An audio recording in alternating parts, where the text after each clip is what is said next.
네,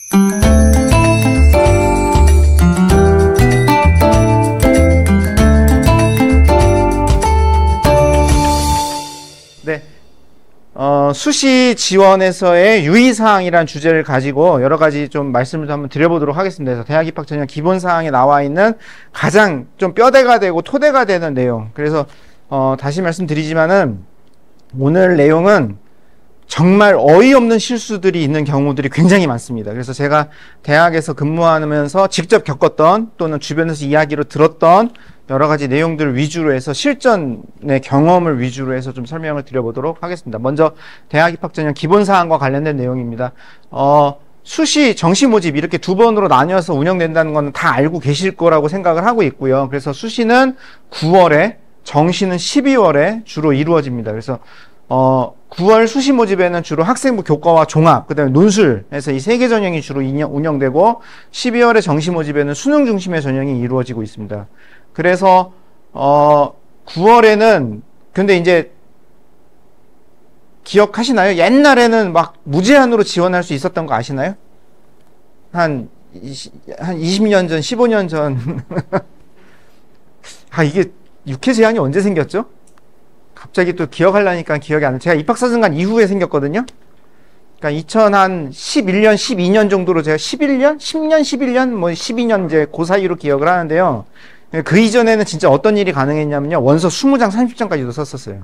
그러면 이게 원서 접수비만 한 회에 뭐 10만원, 7만원에서 10만원, 요즘 많이 좀 다운된 거예요. 옛날에 막 이제 그 정도 원서 대비를 내고 20군데, 30군데를 넣습니다. 그럼 어떤 일이 벌어질까요? 진짜 뭐 어딘가 하나는 걸린다는 뭐 저인망식의 어떤 뭐 이런 지원이 있었던 겁니다. 근데 그러다 보니 이제 나왔던 언론 기사에 꼭지가 이제 다 감 잡으시는 것처럼 있는 집 자식만 대학 가는 거냐, 뭐 이제 이런 유의 기사들이 나와서 6회로 조정이 된 겁니다. 왜 6회일까요?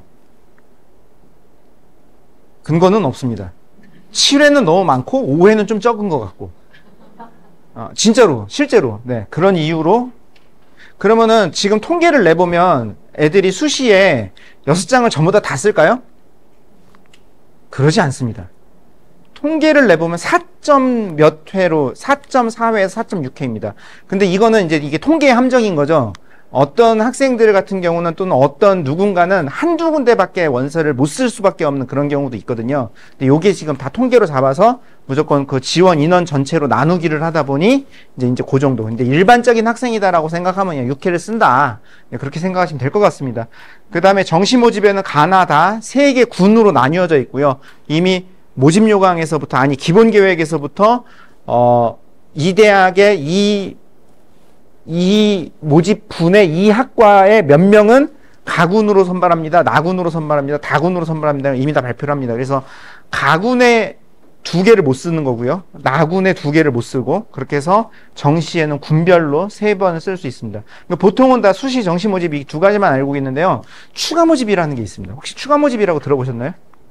네, 추가 모집, 충원 합격하고 다릅니다. 충원 합격하고 다르고요. 정시까지 모든 전형을 다 진행하고 난 다음에도 모집 인원을 채우지 못하는 경우가 발생될 수 있습니다. 이건 원인이 여러 가지예요. 이제 학생들로부터 선택을 많이 받지 못한 대학 같은 경우는 그랬기 때문에 이제 결혼이 발생하는 경우인데, 사실은 서울에 이름만 대면 알만한 대학에서도 결혼이 발생하는 경우가 일부 있을 수 있어요. 애들의 변심이에요. 다 등록해놓고 다 가지고 있다가 갑자기 막판에 나 미등록이요. 저 재수할래요. 뭐 이런 경우도 일부 있는 거예요. 그러면은 이제 이런 애들을 어떻게 하느냐? 2월에 한 열흘 정도입니다. 2월에 한 열흘 정도에 빠르게 발표하고 빠르게 전형을 운영해서 빠르게 합격자 발표까지 해버리는 게 쭉 이루어집니다. 그래서 이거는 진짜 이때부터는 이건 진짜 정보 싸움입니다. 추가 모집에 의대 선발을 할 것 같습니까? 안 할 것 같습니까? 의대, 추가 모집, 결혼이 발생한 경우라고 그랬잖아요. 있을까요? 없을까요? 의외로 몇 명 있는 경우도 있습니다. 한두 명, 뭐 두세 명 있는 경우도 있습니다. 그럼 그거 경쟁률이 어떻게 나올까요? 거의 1000대 1을 육박합니다. 네, 1000대 1을 육박할 정도의 경쟁률이 나옵니다. 이거는 뭐 지원 제한 이런 것도 없고요. 뭐 이런 하는 게 이제 추가 모집입니다. 그런데 지금 여기 앉아 계신 분들이 머릿속에 추가 모집이라는 거를 머릿속에 넣어 놓고 계시면 될까요? 안 될까요? 안 됩니다. 이거는 언제 어떻게 하는 거냐? 수시 끝나고요. 정시까지 다 끝나고 나는 재수를 할래라고 마음을 먹은 학생들, 나는 재수를 할래라고 마음을 먹은 학생들 중에 나는 어차피 재수해서 저 대학을 가고 싶은데 라고 했는데 거기에서 추가 모집을 해요. 그리고 그 대학에 내가 원하는 그 학과에서 모집 인원이 생겼습니다. 그럼 그때 지원해보는 요런 정도의 카드인 거지, 수시 모집, 요 추가 모집을 통해서 내가 원하는 뭔가 대학이나 학과로 진입을 한다? 이건 거의 불가능에 가깝다. 그렇게 생각하시면 될 것 같습니다. 그래서 전형수, 수시 모집에는 전형수 기준의 최대 6회. 그러니까 이제 가끔 이제 또 오해하시는 분들이 어떤 분이 있냐면은 6회 지원 제한이니까 6개 대학을 쓰면 되는 거 아니냐. 그래서 이제 하나의 대학에 2개, 3개 전형 쓰는 것도 문제 없지 않느냐라고 오해하시는 경우가 있어요. 근데 그게 아니에요. 이거는 대학 기준이 아니라 전형 기준. 전형 기준. 제가 이제 뒤에 그 모집 요강의 모집 인원 총괄표에 대한 부분을 말씀드릴 텐데요. 그 총괄표상에 전형의 하나의 학과에 한 회만 지원을 하면 그게 그냥 한 회로 카운트가 되는 방식입니다. 그래서 만약에 같은 대학의 학생부 종합과 학생부 교과 2개를 지원했다. 그럼 어떻게 되는 거죠? 2회로 계산이 되는 겁니다. 네. 정시 모집 마찬가지로 3회인데 전문대나 산업대, 특수목적대 같은 것들은 포함이 되지 않습니다. 그러니까 수시 모집 여기에는 이제 복수 지원 금지 사항이라는 게 있습니다. 이것도 이제 좀 요거는 좀 한번 꼭 좀 이해를 하시는 게 좋습니다. 수시 모집 대학 여기에는 교육대, 산업대, 전문대까지도 다 포함됩니다. 전문대를 지원하는 건 수시 6회에 포함이 될까요? 안 될까요? 안 돼요. 전문대는 수시 6회 지원, 갑자기 그렇게 말씀하시니까 제가 지금 자신이 없는데, 예, 저는 안 되는 걸로 알고 있어요. 제가 뒤에 다시 한번 확인해 볼게요. 저는 안 되는 걸로 알고 있는데, 그런데 여기에 어찌됐건, 그러니까 내가 수시 원서 쓴 데에 어디라도 합격 통보를 받아요. 그럼 어떻게 되죠? 내가 등록을 했냐, 안 했냐와 전혀 관계없이 정시 지원을 못해요. 수시에는 어디라도 합격 통보만 받아도 정시에 지원하지 못합니다. 이거 처음 들으셨죠? 처음 들으신 분 있으시죠? 네. 그러면 이제, 내가 합격 통보 안 받으면 되는 거잖아요. 그래서 이제 어떤 일이 벌어지냐면요. 원서 접수할 때 전화번호를 한 4개에서 막 많으면 6개까지 입력을 하거든요. 거기 입력한 모든 전화에 전화를 안 받습니다. 원서 충원 합격 전화 발표하는 시기에. 그러면은 어떻게 된다? 그래도 합격자 그냥 처리해서 발표하고 넘어갑니다.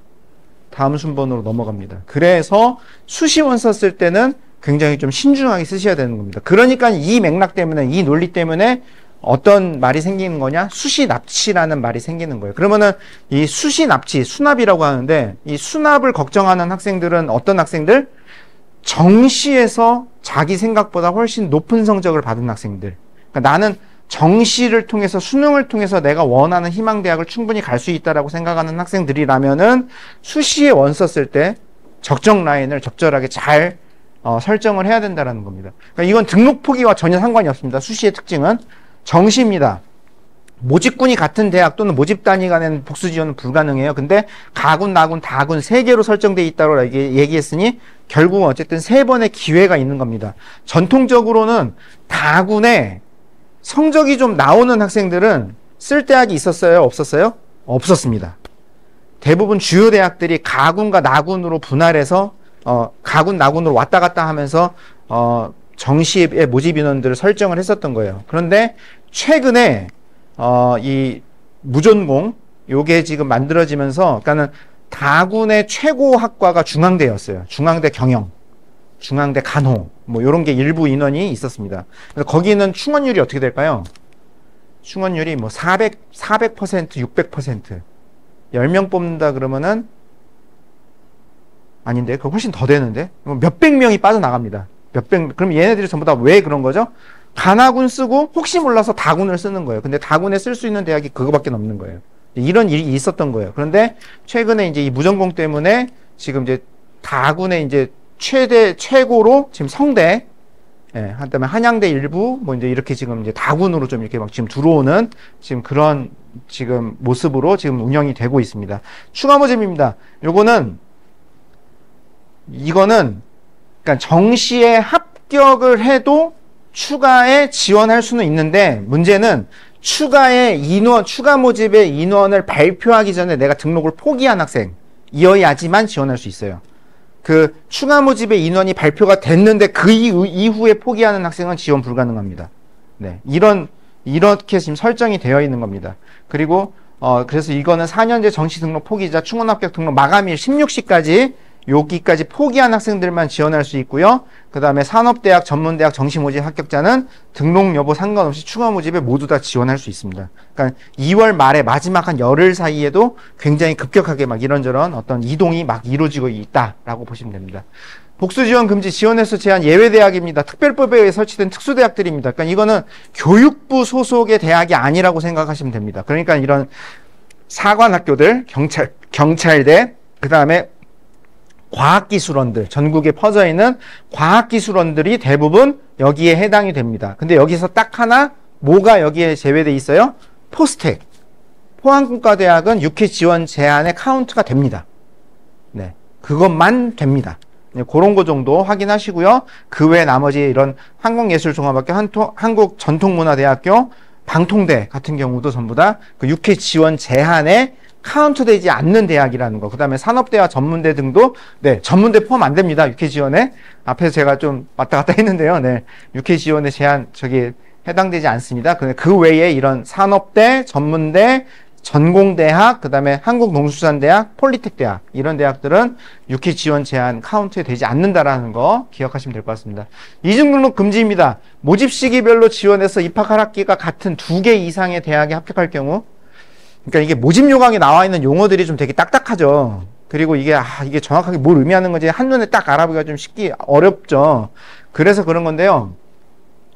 그러니까는 이거는 대학은 학부 과정에 한 사람이 2개 이상의 적을 가지고 있으면 안 된다는 걸 의미하는 거예요. 예. 그러니까 한 사람은 무조건 하나의 대학에만 적을 가지고 있어야 돼요. 근데 내가 만약에 학부를 졸업했어요. 석사 이후에는 어떤 일도 가능할 수 있어요? 2군데 이상에서 석사 과정 밟을 수도 있어요. 이것도 자신 없는데? 저는 그렇게 알고 있어요. 예, 근데 그럴 사람이 별로 많지 않은 거죠. 예, 그게 사실 쉽지 않은 거니까. 그래서 2개 이상의 합격을 하면은 하나에만 등록을 해야 되는 겁니다. 하나에만 등록을 해야 되는 겁니다. 그게 이중등록 금지입니다. 그래서 수시 모집에 6개를 썼는데 6개가 다 붙었어요. 와, 상상만 해도 행복하죠. 6개 다 붙었어요. 그런데 어떻게 해야 돼요? 그럼 여기서 한 군데만 등록을 해야 돼요. 그러니 어떤 일들이 벌어지는 거죠? 미등록 인원들이 발생되는 거예요. 그래서 내가 최초 합격을 못했다 하더라도 어떤 일이 벌어질 수 있는 거죠? 우리 애 위에 합격했던 애들이 중에 누군가가 다른 데로 빠져나간 애들이 발생하기 때문에 거기서 인원을 충원하는 작업, 그래서 충원 합격 작업이 이루어진다라는 겁니다. 그래서 이걸 보고 이제 문서 등록이라고 얘기를 해요. 뒤에서 제가 좀 더 자세하게 설명드릴 거예요.